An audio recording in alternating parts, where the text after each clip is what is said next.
Man, I have a story to tell you today. I just got back from a month-long trip that I'm going to give you some of the details. But when we came back, I discovered the power about Google reviews velocity online, right? Whether you're going too fast, too many can be spammy, things like that. What happens when you don't get a review for 4 to 6 weeks? That's what we're talking about today because we learned this the hard way, right? So stay tuned. Welcome to the Local SEO Unlocked channel. Hey, welcome back to the show. My name is Christian Hustle. If this is the first time you join us, this channel is all about the hustle, right? Like helping you grow your business with local marketing, digital marketing, etc. And I bring a very interesting and funny story because obviously funny, we can laugh now, but it's not funny when it's going through. Anywho, I spent a month traveling through Southeast Asia, went to Japan, South Korea, Vietnam. Amazing time, great stories that I want to talk to you about on a different video. Especially my experience with Google Maps in those countries was super interesting. And also planning a trip using ChatGPT was also a phenomenal experience that I want to talk to you about in a different video. But I wanted to prioritize this video because it's such an interesting one and I just want to open it up for debate. This is my own theory. I don't have more proof than what I'm about to show you. The long story short, right? So we were gone for 4 weeks. I've mentioned in the past that me and my wife, we own some nail salons. The one that she operates, the one where she works at on a daily basis, well, she was gone, right? We were gone for 4 weeks. So even though, yes, we have software or, software for following up on reviews, we have QR codes, signs on the stores. If you're not asking the customer for a review, they just completely blindly, ignore those signs. And this is the proof of the pudding, right? So 4 weeks went by, we came back. The week after we came back, so obviously the first few days were just jet lag. It was a nightmare. But once I got back into full online, checking up on stats and analytics and things like that, I discovered that specific nail salon location had dropped from our usual top 3 down to 15 to 20, ranking 15 to 20 on our main keywords like nail salon near me, nail salon, all the basic keywords. And I was freaking out. I was like, what the hell happened, right? And I was doing full SEO audit. I know the team was managing, we keep doing all our ongoing optimizations for it. So I know it was not a lack of just, leaving it on its own. It was not that, right? So I had to figure it out. I know while I was gone, I was kind of glancing at the news. There were many, many Google updates, but I had a feeling that was not the issue either, just, from experience. So I did all the kinds of audits that you would do for a new business, right? We did, and we use a tool called Bright Local, where we just basically analyze the entire local visibility. I couldn't find anything wrong. I mean, listings were there, listings continue to grow. The website on organic search continues to rank at the top. So that's not the issue either. So I just couldn't figure it out except for one thing I noticed, right? The last review we have received on this location was, according to Google, doesn't give us an exact date, but it said close to or near 8 weeks ago. So give or take, right? 6 to 8 weeks ago.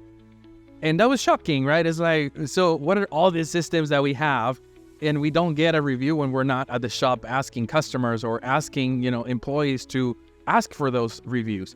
So anyway, I call my wife as soon as I find all this and I tell her, hey, we dropped. Like, this is bad. Like, I'm trying to figure it out. I don't really understand what's going on, but I do see that we haven't get a review in those 6 to 8 after 8 weeks, right? And we hang up the phone. She immediately tells a customer at the shop, right there and then, can you leave us a review, right? If you had a good experience, can you leave us a review? She does. So this customer goes online while at the shop and leaves a 5-star review. I see it come in within 20 to 30 minutes and just go on with the day.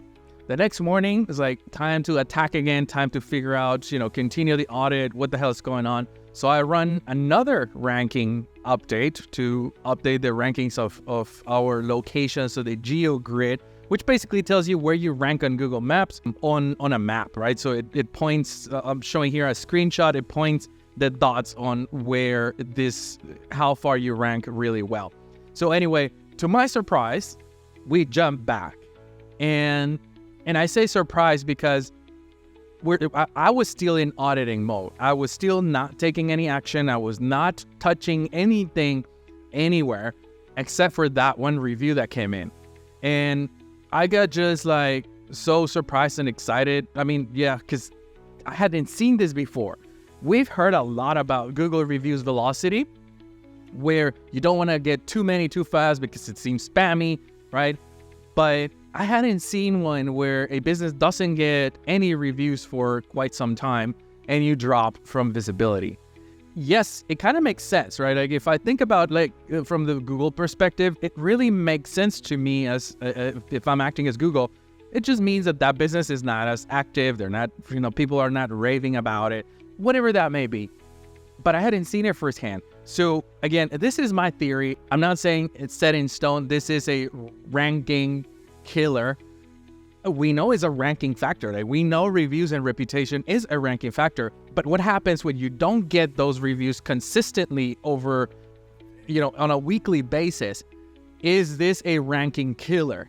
Now, that's where I want to open it up for you. I wanted to jump in and even skip our regular content schedule that I have coming up for you because I want to open this up. I want to hear, have you seen anything like this? And secondly, do not let this happen to you. This is the importance of why you need to, regardless of if you have text follow-ups, email follow-ups asking for reviews, even if you have signs on the stores, this is the proof in the pudding. If you do all this, do not stop asking customers. Like you have to ask the customer, hey, have you had a good experience? Go leave us a Google review. It will really help us do all these things and grow and drive more customers and make sure that we're visible on Google, whatever you may want to say. The important thing is it was a shocking story, right? Like I said, it's shocking because I just hadn't seen the opposite of slow velocity in your reviews killing your rankings. Even though if you've done everything else right and everything else is being optimized, if you're not getting consistently at least 1 or 2 a week, this worst case scenario, there's a chance that it might affect visibility. According to this, again, this is just my theory, my opinion, my own story. Don't quote me on this because I would really like to continue testing this, to be honest. It's hard because it means like you're sacrificing not collecting reviews. But if anybody else has seen this, if you've heard stories like this, please drop them in the comments. I would love to hear it. But with that, thank you so much for tuning in to another episode. Like I said, we have a couple of episodes coming. I want to tell you more about my trip, my experience using Google Maps, using ChatGPT for planning my trip, and a ton of other content that's in the works, all right? So if you haven't subscribed yet, smash that subscribe button, give it a like, and share it with your colleagues or friends. Hopefully, especially if you have small business owner friends, share this video with them and show them why it's so important to collect those reviews and ask for them, okay? All right. Well, thank you so much for watching. I will see you on the next one. Keep hustling.